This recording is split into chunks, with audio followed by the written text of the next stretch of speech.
Hello and welcome to this edition of Indian Education Outlook's webinar on how the economic distress caused by the pandemic has impacted campus placements. We have with us a very distinguished panel today. We have Dr. Professor Manikrao Salunkhe, Vice Chancellor Bharati Vidyapeeth, and the new President of the Association of Indian Universities. We also have with us Mr. Amitabh Chingan, Partner and Lead for EY Parthenon's Education Center of Excellence. He is the advisor to leading investors, corporates, and operators in education and leads the firm's efforts across emerging markets. And we also have with us Mr. R.P. Yadav, Chairman and Managing Director at Genius Consultants Ltd, which specializes in recruitment, staffing, HR policy making, and other education-related issues. So let me begin this session by asking Dr. Salunkhe the first question. Dr. Salunkhe, how do you think this pandemic has impacted the campus recruitment process from the side of the universities? In the sense, UGC has announced that colleges will reopen from August for old students and September for new students. But how, apart from the delays that have already taken place, how will you convince students that the campuses are safe? Okay, so what we have done is, now we had several meetings with our principals and head of the constituent units, and we have prepared some plan to tell the students how the campus is set. The first thing, the entire campus has been sanitized. That is the first thing we have done. Second thing, we have planned testing of all teaching and non-teaching staff for COVID, because we have our own hospital and we have the facility of RT-PCR. So we would like to tell the students that entire teaching and non-teaching community has been tested for COVID. In addition, we are giving some concessions. Instead of paying the fees in one installment, we are asking the students to pay the fees in installment. We would like to have the medical insurance also for the students, so that the parents will be assured that we are taking each and every care. And we are always in touch with the students. Now, right now, the few students are staying in the hostels. We are talking with them, and they will send the message to how we are taking their care. That will give the message to all the students what we are doing, how our campus is set. Even whatever way we are trying, always we talk, deliberate. Even as a Vice Chancellor also, I go to the hostel and talk with the students and try to know exactly what is there in mind. If somebody outsider is coming in campus, they will be, because government is now asking hostels that police will come and stay. So what kind of arrangements we are making and all these things we are telling to the students in confidence, and they are very cooperative. The way in which we are dealing, they are very cooperative. Now you are saying in education system things will previously, at least the things never used to change very fast. I can give my own example. I was in MSc, Master of Science, in 74 to 76. That time one professor came, and whatever method was adopted only for our chemistry department, only one department. Entirely, it was 100 minutes. You say almost everything was internal. No examination throughout the year. The examination were planned. Teacher will assess. They will give assessed answer books. It was a totally transparent system. Everybody would. But that teacher, within 2 years, all the teachers revolted, and it cannot be implemented. And now UGC has come out with all mandates, where we are talking about the things which was done for our batch in 1974-76. So yes, but how difficult will this be to implement across all the colleges? I mean, the bigger colleges might be able to do it, but what about the smaller colleges? Yeah, exactly. Costs and see, right now we had several meetings with the technocrats. See, right now, first problem with us is how we are going to conduct examination and CET. Our students are pan-India. They are back at home, and immediately for coming to the examination will be difficult for them. to coming to the Pune and whatever exam way we used to conduct. Now we are looking for that one is online, but entire we can't test only through online because it was not throughout the year. So what we are saying, we are asking the technocrats or the companies which are coming to us whether we can have the exam from home. And from home examination, the technology is like this. They have, some of them have presented. If the student do something, if they could use some other gadget, immediately we'll know. Or somebody is dictating, we will know. And even there is a only thing, in some cases they are giving only objective, but we are would like to have to test their some other knowledge where the descriptive questions. There are some technologies where special kind of laptops should be provided to the students where they can write. Because some of the students, what you have said, you are asked a very pertinent question. 30% students from particularly from arts, commerce side, they will say we don't have anything. Even even on smartphones, we ask the technology people, the technology companies, whether we can have something on the with help of smartphone. They are saying no, smartphones are not set. So they have to use the laptop, they have to use the webcam, and that's why we are all the problems. And right now, everything we have to use a blended model.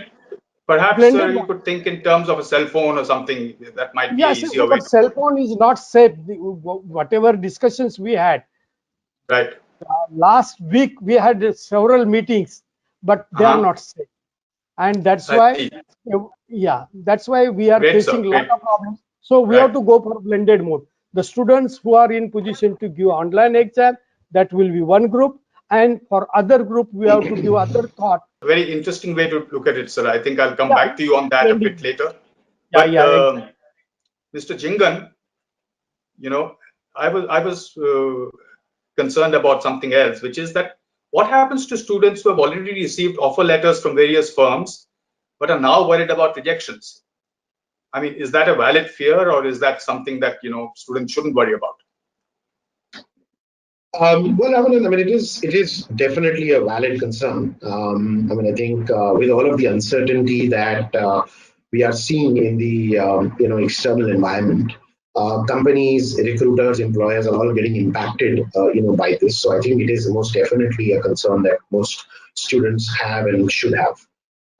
What I think we are seeing, and Ernst & Young being a large employer, ourselves, I think what we are generally seeing is two or three things. One, from a sectoral standpoint, sectors like IT services, professional services, consulting, some of the very large corporates, these are sectors or segments that are perhaps, less impacted, or perhaps are, facing less short-term impact. And the general consensus across these segments and employers in these segments is that they are all, going ahead and,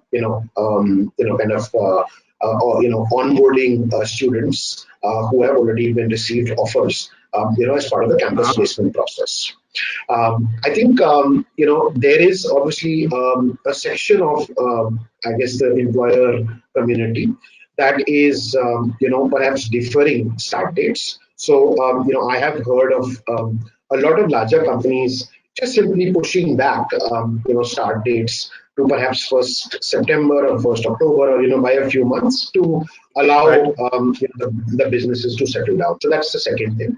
As I said earlier, I think from a sector standpoint, sectors like IT, professional services, etc., are perhaps not as heavily impacted as many other sectors like perhaps hospitality, travel, tourism, a lot of parts of retail.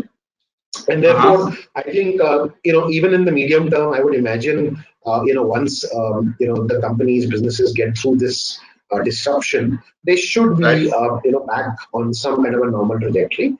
However, the thing to watch out for would be in these companies that are perhaps, even in these sectors, which are very heavily dependent on travel, tourism, and whatnot as customers. So as you know, a lot of IT companies serve airlines, hotels, online travel portals and whatnot. So they will obviously feel some burn, but hopefully it's not a big impact on their portfolio.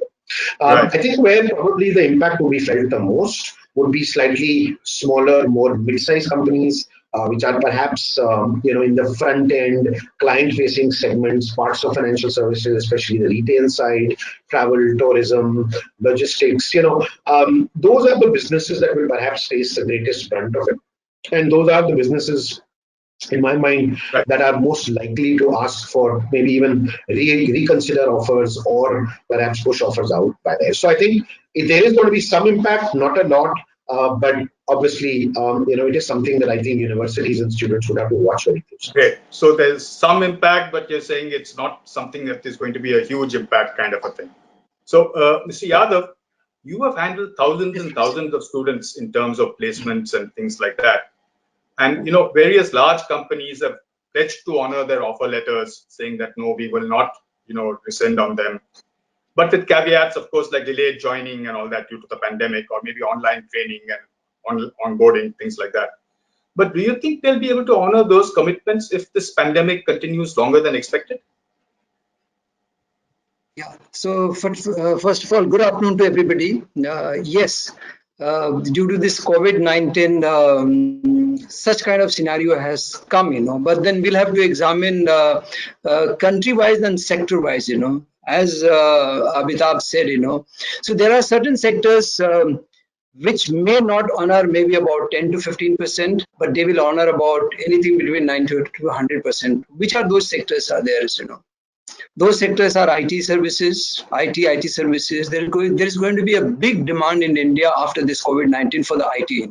So our IT company, which was working in maybe in USA or in UK, though they need to now really give importance to the Indian requirement, because now that most of the Indian company, they have come to understand this, that there is a huge requirement of IT infrastructure in order to do the business in India.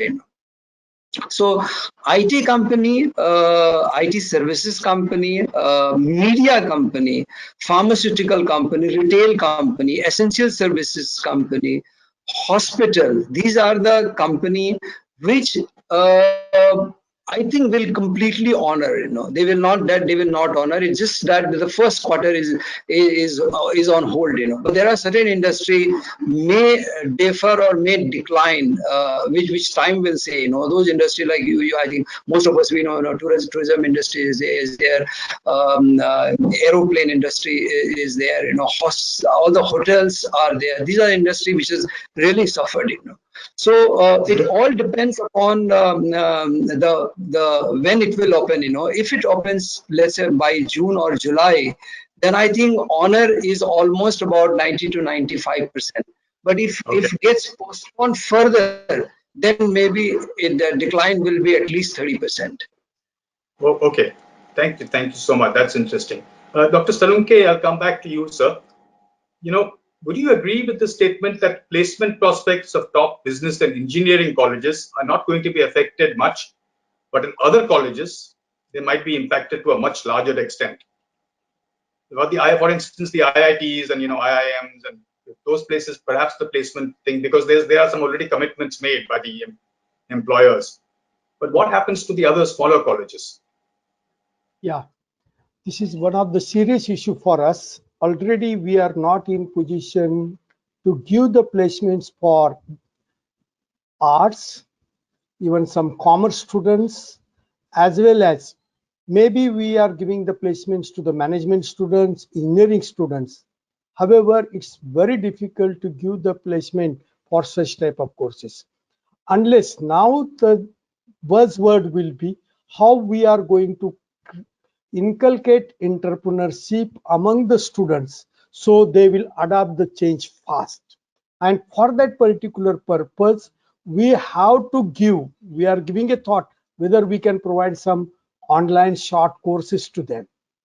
Even after getting the degree, they should go some sort of training so they will be more entrepreneur type of things, because job situation, whatever industry is saying, when the economy will grow with 1% or 0%, somebody says 0 or below 0 they are talking about, then jobs will not be there. And particularly regional language students will face more problems. We have the teaching in regional language, and the students are not exposed to the what is happening in other languages, or they don't know how to express. So there we may face real problems, and everybody would like to go for a job which is class 4 type of job. They are more interested, and that type of students is going to create, and it will be a social problem, it is a psychological problem, and all sort of problems will be there. But with this, definitely there will be change in our system, education system. Now we'll have the even blended mode. In we, instead of saying that everybody should come to the college, we'll say go to the industry, try to learn something. Previously we used to do as a coursework, as a case study, something, but now this is an opportunity for all the institutes to tell the students to go more in the society, industry, where they will get real experience. Now with our digital learning, more problem will start, because previously students we used to learn in classroom, but outside classroom was very important. They are used to stay in the hostel, they used to sit together, they used to debate, discuss. That kind of thing will be less. That's an interesting point that you're making. I mean, that's a very interesting point that you're making. Let me take that question to Mr. Jingan. Mr. Jingan, you know, a lot of people, for instance, I mean, Dr. Salunkhe was talking about internships and other things which might help them sort of adapt to a, you know, corporate environment or whatever it is that you're getting into. But now even internships are being withdrawn because of, you know, travel and other restrictions. So where do you see that headed? Yeah, so I mean, I think clearly, I mean, there is a challenge with internships. I think, you know, depending again on sector and industry, there are at least,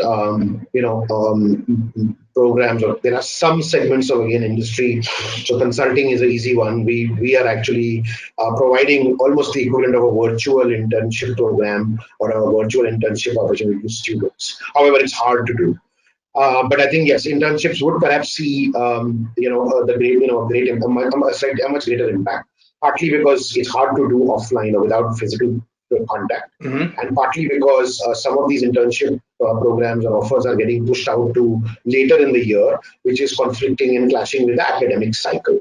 So I think there will be definitely impact. However, I think that is also an opportunity, and I think just to build on Dr. Salunkhe's point, I feel that in this current scenario, any scenario you look at, whether we even restart in July, whether it gets pushed out to say October, November, I think most universities will have to think about almost a curriculum around internships, because as somebody who receives interns from universities, I can tell you that the biggest challenge around this is that there is no curriculum or program. It's dependent a lot on the processes of the receiving organization, and therefore it boils down to physical contact. And I think with physical contact being less, and I think that's a given, right? Under any scenario, we all have to factor in a reduced level of contact. I mean, I think it's quite natural that most companies and most internship providers may not be able to provide the same level of physical contact to students as they were in the past. And therefore,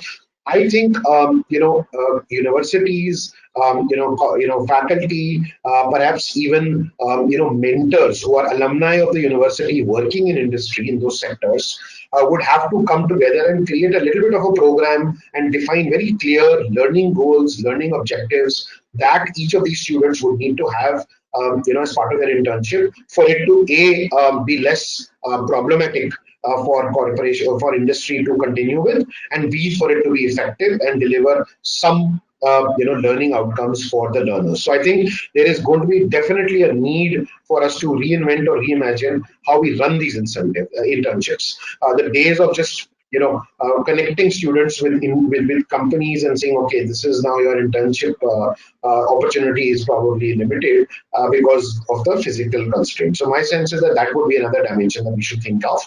Although there will be a definite reduction, perhaps in the number of internship opportunities available, which again we'll have to solve for.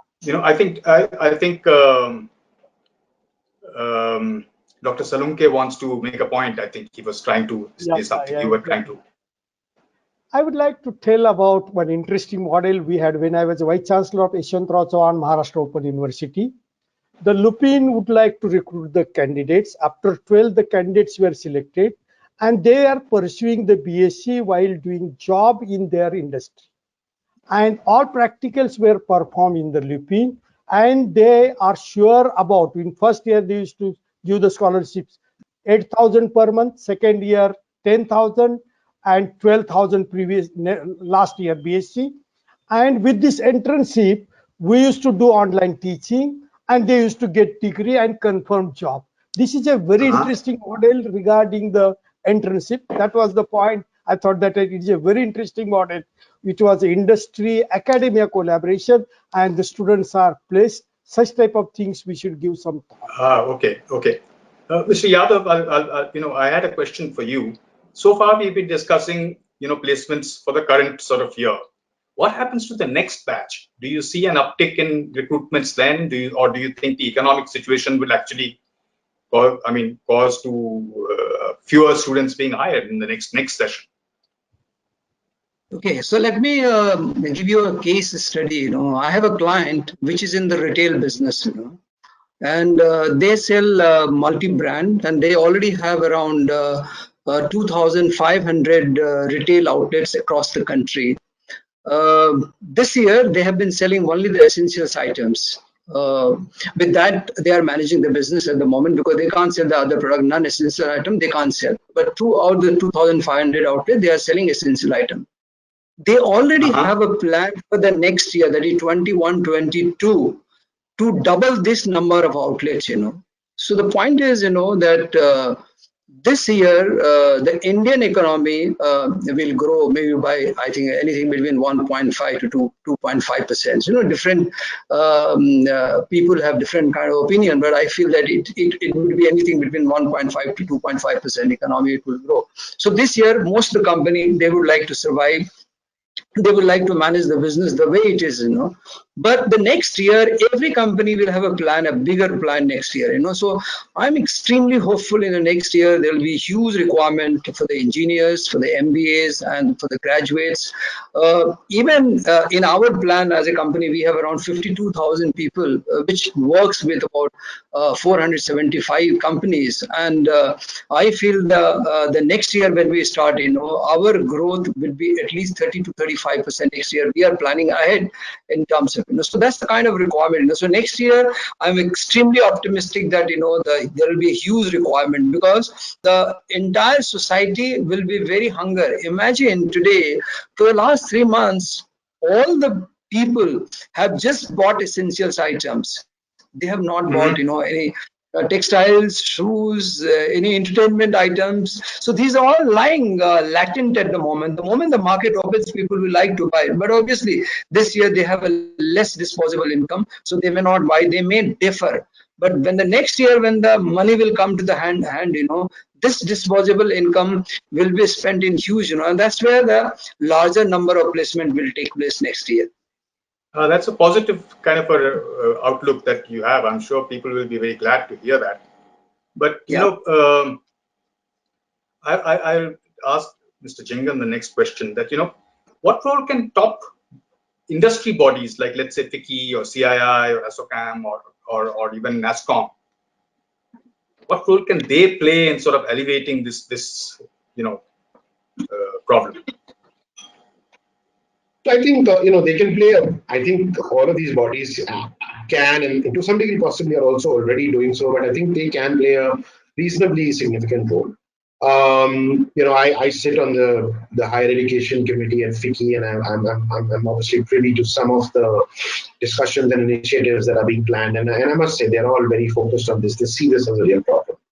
I think the industry bodies could perhaps do 2 or 3 things. One, they could perhaps act as much more, they could act as almost intermediaries, but perhaps facilitative intermediaries around trying to create frameworks that would need to be developed for around the whole skills part of it. So I think we all realize that students in this in the new normal would need to perhaps, or businesses are working differently. I think the point Mr. Yadav made, Dr. Salunkhe made. So I think industry bodies could play a great role in just defining perhaps what could be some changes, modifications, alterations, additions that need to be made to the skill frameworks or the skills that student needs to work on, and how that could perhaps be delivered effectively. So they could facilitate some of those discussions, conversations, dialogues. I think the second area where they could perhaps step in is I think to perhaps to try and take provide greater support around outreach. That some of these institutions have. I think the reality is that many institutions will need to perhaps look beyond just the top or the large recruiters, because I think there may be greater competition, there may be some reduction of softness in numbers and whatnot. So I think many universities, many educational institutions will need to expand just the universe of employers that they reach out to. And given limited time and resources, I think that is something that I would imagine again these industry bodies can help. They are present in virtually every state. They have large sector bodies and whatnot. So a little bit of that access could perhaps be provided by these bodies. And then third could be also they could also be I think effective platforms through which almost a more where through which some amount of regulatory and government policy could be influenced or impacted. I mean, I think the reality is that there is perhaps some role for or some relevance of a more balanced regulatory framework that would apply in the medium term. So I don't think it can really much can be done in the next 30 days, 40 days, 60 days. But I think if there is a sort of scenario planning, so in the long term, you're seeing some kind of thing coming in. I think Mr. Yadav, things like online, regulatory. I think Mr. Yadav wanted to make a point. Yeah, see, I'm quite closely associated with the association called Indian Staffing Federation, as well as also with the CII.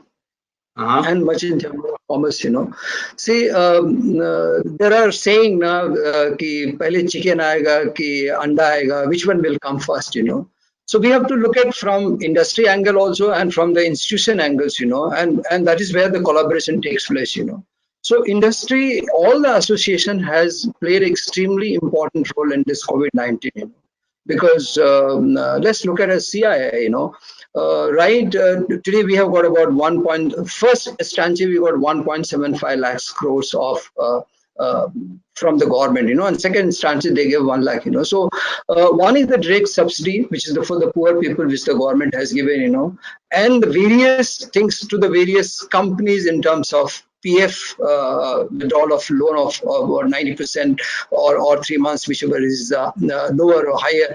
And secondly, less than 100 employee, anybody have got PF, you don't need to give, Then, interest subsidy. But what Bangladesh has done, a small country, I do not know how come India has not. In Bangladesh, what they have done, they have given 3 months. They have said that 3 months salary we will give directly to all the people, And those 3 months salary which we'll give, that will debit to the employer and will take them as an EMI in next 1 year. But are you talking about the private sector across the board, or are you talking about the government sector? Across the board. Across the board, this is the Bangladesh has done, So, however, India has just spent 0.8% of the GDP in terms of 1.75 lakh crore and 1 lakh crore with their, we were expecting anything around 2% to spend of the GDP in this COVID-19, So, and that too has come maybe the role which CII and whether various association has played, So, there is a tremendous role which is being played, and because of that, we are getting so much of benefits today in the society. So that once this is done, the demand will come, and that demand will push to get the students a job into the various business and industries. Great. Dr. Salunkhe, I'll come back to the question I was sort of, indirectly also asking Mr. Chingan, is that apart from the industry bodies, now obviously the government is putting in a lot of money to sort of stimulate the economy. But do you think the government should actively get involved in forcing companies to hire, and even if they could, should it? Okay, I will talk this in larger perspective. What kind of things government should do for education sector? One of the things, they should try to change the regulations. Right now, all the regulators are very rigid, and they only talk about so many years the student has to spend. So now the students are not in position to spend 4 years for engineering program, 3 years. Somebody would like to get the same degree in 2 years. And to give the equivalence and all these things, even for the jobs, internships, government can play a very important role. There is a very nice paper published in Current Science. There are 3 factors: university industry interaction, university industry and government, and they have calculated all kind of indices. And in this case, this particular, if you see the map of the developed countries like US, it's very circular. But in India, there are several sectors where you will say government, industry, and university interaction is very less. And that is the factor. Even in Korea, it is a circular in shape. That particular indices are calculated and it indicates. So in India, we would like to see that kind of situation where the government can intervene, tell under CSR, really under CSR, the universities should get, already they have started, but it should enhance. And that is one thing. And regulatory framework should very open. Even MCI, all these agency, they should try to change their rules. Otherwise, the universities, the autonomy is lost. Our government is trying to bring the new education policy. It has been debated, but last 7 years we couldn't see that particular policy in place. I hope that policy has taken into account what will be the future, and that things will happen. Okay, Mr. Chingan, I was wondering, very sort of a different kind of question. You already spoke about various sort of industries which might be hiring more and some which might take a hit. But would you like to recommend some sort of, offbeat industries? For instance, these risk advisory companies. I believe they're doing very well. And there may be other such industries which many people may not have even heard of, but which would actually be hiring. Would you like to suggest a few such offbeat kind of industries which students could look at? Well, I mean, I think I don't know about offbeat, and I think the reality is that look, bulk of the volume numbers and economic activity will, is still going to be sort of reasonably mainstream.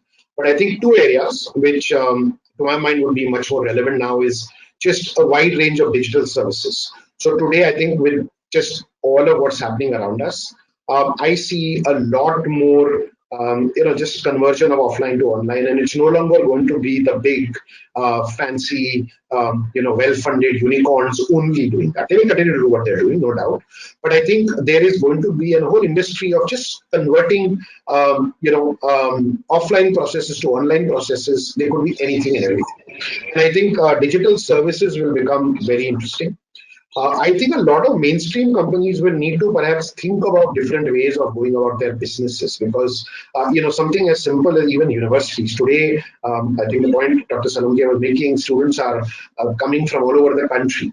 There may be a scenario in which maybe for a longer period of time students are unable to travel or are unwilling to travel long distances, and therefore there may be a need for them to receive some part of their education locally, where they are, in the city, in the town, perhaps even in the village that they are, and therefore there is a whole range of, I think, perhaps more almost like just local support, local services that would come in. Businesses would need to create innovative models, partnerships, around this. And I would say that, building on the point, Mr. Yadav made, I think the government should really incentivize companies, businesses to innovate, and maybe compulsorily hire 3, 4, 5 young graduates, because we all know that a lot of this new thinking a lot of this innovation is best done by young people, people who are free from perhaps the the constraints of history and the constraints of status quo. And I think that is where the government can really come in and say that, look, hire people, hire youngsters, provide some funding support, some financial support, but let each one of them be part of innovation groups or hackathons which these companies organize, to really think through how they would like to respond to the changed external environment. So I think that's the second part.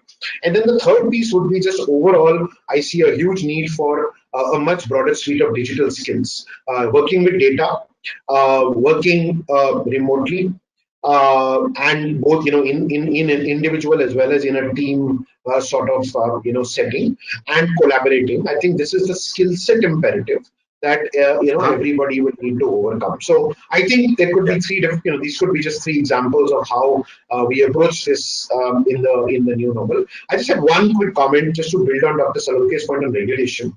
I personally feel the government and regulators need to come out and engage far more effectively with the education sector. And I'm not suggesting that there should be any change to the autonomy that has always been contemplated in the context of universities, but I'm saying there need to be engagement. Currently, there is a little bit of involvement, but that involvement seems to be sitting on a very high pedestal and perhaps preaching to the sector.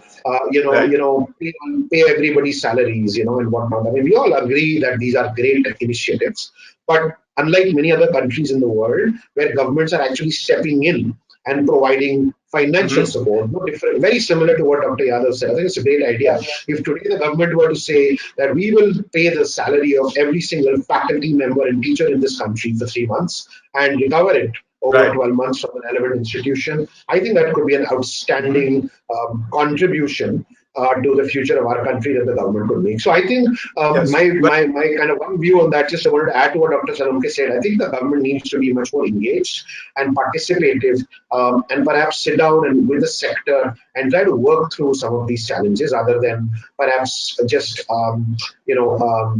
stipulate or preach what could be done. Is just one other comment I have. Great. Mr. Yadav, I saw you raising a point, but before you bring in what you were about to say, since Mr. Jingan was talking about salaries and payments and all that stuff, do you see a cut in the sort of median salaries that are being offered already by various companies, or placement companies? Do you see that happening as well? For the current employee at the moment, or you're talking about the new employees? In both cases, even now, people who are hiring, are they coming to you with lower salaries, or than they would normally offer simply because of this economic downturn, or are they still offering the same kind of salaries? See, post-March, most of the recruitment is on hold at the moment. See, whatever people were recruited, selected, and if they were told to join in the month of either in the month of April or in the month of May, that is on hold at the moment. Except that the IT company where they have been taken and virtually they work from the home, and the people who are supposed to work in the offices, those positions are on the hold, But for the current employee, most of the organization, April month, they have given almost the full salary. For the March month salary, April month salary obviously will be paid, But April month salary, I see there are certain industry where there will be a cut, and there are certain industry where there will be a full salary. No, my question was different. That when they come for placement, usually they have a sort of a median range that this industry will offer. Let's say at the IIT they come and ask that, okay, we will make offers at these rates. So do you see a cut there? That's what I'm saying. The initial placement offer, do you see a cut? This year when they go for, there will be a cut, anything between 10 to 20%, depending upon the type of industry. Because you will appreciate, Raman, that this year every company is left just about 9 months. Anything between 8 to 9 months they are left to operate and bring value to the shareholder. Because see, every company which operates, ultimately they are responsible to the shareholders and to the government, both. If it is a listed company or even if it is not a listed company, it is responsible to the shareholder. So every company will just have about 8 to 9 months to operate, and that to 8 to 9 months, if it is a manufacturing company, imagine, which are unfinished goods are lying in the factory. Raw materials are not available. Even the finished goods are lying, the logistic will take time, So virtually you will find, or most of the company which is in manufacturing, they will operate just about 6 to 7 months full-fledged, in this years, So I believe you were obviously, trying to respond to Mr. Jingan. You were about to say something. Sorry, I interrupted that train of thought. yeah. So what I was trying to say, there are, see, there are certain industry where, the candidates should look for this year, And out that, I'll say, one is the auto industry. So far, for the last about 1.5 years, or more than 1 year, 9 months, auto industry is not doing well, But I foresee a big demand of auto industry because of the COVID-19. The COVID-19, what it has done, it will compact the capacity in if somebody is a bus can take 50 people, in that they can take only 20 people. If the railway will start, instead of 67 people in the one compartment, they have to take 30 people in the compartment. In taxi, if 3 people were taken, they can take only 1 person, Many people will not like to go by the bus or the public transport. So there is a big latent demand in the auto industry. This is the one industry I would recommend, and I foresee there will be a big demand in the auto industry. The second two industries there.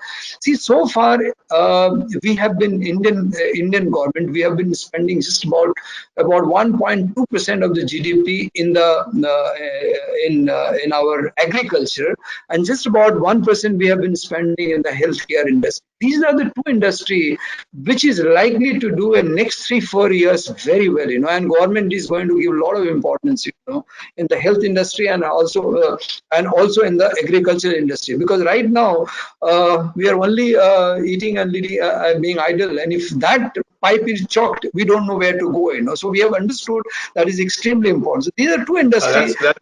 That's important point to make. Yes, absolutely. Yeah. We are sort of running a bit out of time. So, Dr. Salunkhe, since we opened with you, I'd like to close with you, but I have a two-pronged question for you. So I would like you to address two things. One, we are talking digital. Everybody seems to be going digital, and everybody's sort of, talking about a digital education experience. But can a digital sort of higher education really replace the campus experience? That's the first question. That's the first part. And the second one is that a lot of students who would normally go abroad for studies, to foreign universities and all that stuff, are unlikely to do so simply because of fears and, restrictions. Do you see Indian universities rising into that challenge and picking up that slack? Sorry? So that's a two separate questions. Regarding the first question, whatever you have said is absolutely right. We can't replace. As a traditional teacher, I'm in favor of the conventional way where we have more interaction with the students. And that Guru Shishya Parampara, whatever traditional we have, definitely there is a innovation and traditions. There is some conflict is going on, but I don't know really, but we should take few things. Now in technology also, they are trying to provide more interactions, but already I have mentioned that campus experience, how to live together. That kind of experience only will be possible when the students on campus, when they will interact more. And that is my personal opinion. We can't replace the student-teacher interaction. And whatever student to student, also students, sitting together and discussing things. Yeah, even the campus life, how to live in a hostel, that is also a different experience, and that's very important. And everybody is talking about cooperative learning, how they work in the group. If the students are learning in isolation, they don't know how to. See, in India, the problem is the students, they work more in isolation. They don't come together and they don't try to resolve. That is one more tendency. If you go to the US or in laboratory, you will have the students all over the world. they are working together, and they will have different kind of experience. They will come out, whatever Professor Abitam, RP Adojo, they will come together with extremely new ideas. And that ideas will come only when they could come together, they talk, discuss, debate, and that kind of thing. I don't know, really, this is my expectation as a traditional teacher. I feel that kind of flavor will not be there digital. But another question, you talked about, I think it was. I asked you whether, many students who would normally go abroad, right? Students who get, admissions into universities abroad will not do so this year, or maybe the next year as well. Yeah. Will Indian universities be able to rise to that challenge, to pick up that slack? Yeah. See, one thing is there. Why Indian students are absorbed in abroad? Because at least the basic training is good in our educational institutes. And I'm very happy. Last decade, there are several opportunities has been created by starting new IIMs, new IITs, new central universities, where they have started innovative courses, and they are trying to attract the faculty also all over the country. Even some very good faculty they have attracted, and that kind of experience they are in position to get even in our own country. It's not a problem. Only they have a mindset. Parents are rich, and most of them, they would like to spend the money and they would like to go. But that kind of experience is possible even in our country. This is my own perception, because I have stayed in Vienna, even in USA, and all other countries. I think whatever teaching system we have in IITs, central universities, particularly the unitary universities, there may be some problems associated with affiliating universities, but definitely we have very good unitary university, and definitely they will fulfill the aspirations of the parents as well as wonderful students. on that, very sort of an optimistic kind of a note. I'm very sorry, I wish we could have continued this discussion for a far longer time, but I think we've had a very, very stimulating discussion so far, and I would really like to have all of you back again someday on board to take this conversation further. But thank you very much, gentlemen, for a really, really stimulating conversation, and I look forward to meeting each one of you individually someday soon. To thank you. Thank you, Ramnath. Thank you so much. Thank you. Thank you. Thank you. Bye bye.